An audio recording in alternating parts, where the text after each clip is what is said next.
अगर आपको गर्दन में दर्द है, आपके कंधों में खिंचाव है, आपको बेचैनी रहती है, आप नींद पूरी नहीं कर पाते पट्ठों के खिंचाव की वजह से, तो सिर्फ एक वर्जिश जो आपको और कोई नहीं बताएगा। आपने सीधा बैठना है, दोनों हाथ अपने इस तरह करें, अपने दोनों हाथों को यहां करके खींचना है अपनी तरफ। इतना खींचना है कि 5 सेकंड 10 सेकंड्स का होल्ड हो जाए। ये करने के बाद आपने अपनी गर्दन को इसी के साथ मेरे हाथ की तरफ घुमाना है। इधर घुमाएं, गर्दन को मेरी तरफ देखें, मेरे हाथ की तरफ देखें, लंबा सा सांस खींचें, छोड़ दें।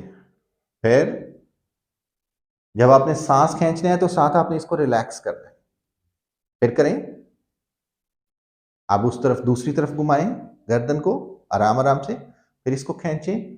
10 टाइम्स आपने ये वर्जिश करनी है, 10 टाइम्स सुबह, 10 टाइम्स रात।